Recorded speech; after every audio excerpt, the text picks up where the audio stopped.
और अब दिल्ली में विधानसभा अध्यक्ष वासुदेव देवनानी और आपको बता दें कि 4 देशों के दौरे पर रवाना होंगे दिल्ली से, जहां ऑस्ट्रेलिया, जापान, इंडोनेशिया और सिंगापुर के दौरे पर रवाना होने वाले हैं।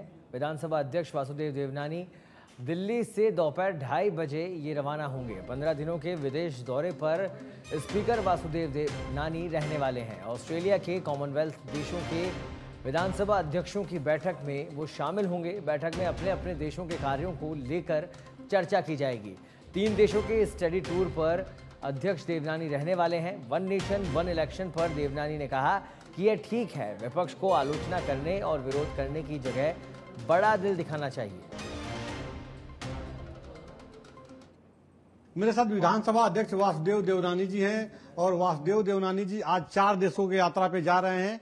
क्या कुछ खास रहेगा इस यात्रा में, चलिए जानते हैं। सर, सच में धर्म में आपका स्वागत है। क्या कुछ खास रहेगा इस दौरे में? वैसे कॉमनवेल्थ कंट्रीज के स्पीकर्स की कॉन्फ्रेंस रूटीन भी है।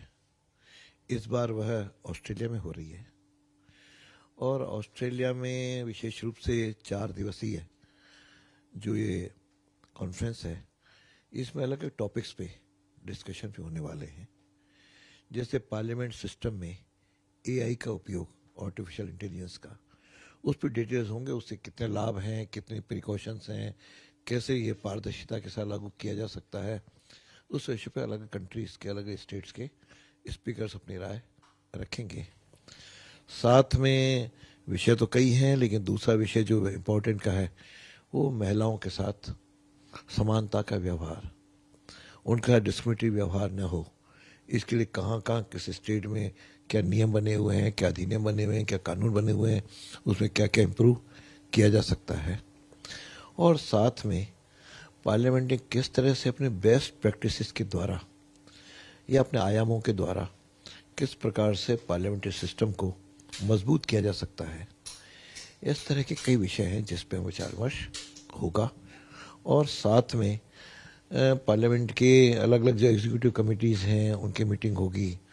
तो मैं समझता हूँ यह एक गेट टुगेदर और लोकतंत्र की मजबूती के लिए यह एक अच्छा सम्मेलन है जिसमें भाग लेने जा रहा हूँ। तो सर, 4 देशों की यात्रा पे आप जा रहे हैं, तो सिर्फ ऑस्ट्रेलिया है और वो 3 देश कौन कौन से हैं? उसके बाद हमारे स्टडी टूर होता है। तो हर स्पीकर अपने स्टडी टूर के लिए कंट्रीज का चयन करता है।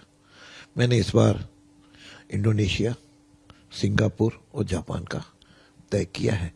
इन कंट्रीज में वहाँ के पार्लियामेंट्री सिस्टम और बाकी के अध्ययन के साथ साथ वहाँ के एम्बेसडर से भी मुलाकात होगी और वहाँ जो राजस्थानीज रहते हैं उनके साथ भी होगा। विशेष अन्य समाज, व्यापारी से सिंधी समाज, दूसरे समाज हैं, उन लोगों से भी मिलना होगा। और कुछ वहाँ पे एजुकेशन सिस्टम का भी अध्ययन करने की कोशिश करूँगा। जैसे सिंगापुर यूनिवर्सिटी में भी एजुकेशन पॉलिसी पर एक लेक्चर तय हुआ है। इस तरह से मैं सोचता हूँ बाकी भी अभी कुछ तय करते जा रहे हैं। तो मैं सोचता हूँ विभिन्न आयामों को छूते हुए ये यात्रा एक प्रकार का विशेष रहेगी जिसमें कई चीज़ों का हमको एक्सपोजर भी मिलेगा और फिर उनमें से क्या हम राजस्थान में आकर के कुछ बदलाव सिस्टम में किया सकते हैं, उस पर भी विचार किया सकेगा। सर, कुल मिलाकर के देखा जाए तो यह कॉमनवेल्थ देशों का जो बैठक होने जा रहा है, जिसमें आप जा रहे हैं राजस्थान से, देश के दूसरे राज्य से भी विधानसभा अध्यक्ष जा रहे हैं वहाँ के? हाँ, कई सब राज्यों के स्पीकर्स और सेक्रेटरीज उसमें अपेक्षित हैं। मैं सब अधिकांश के तो लोग आ रहे हैं। बाकी कहीं चुनाव हैं, कहीं कोई व्यक्तिगत किसी की बात होगी, हो सकता है वो उसे भाग न ले पाए, तो बाकी अधिकांश लोग उसमें पार्टिसिपेट करते हैं।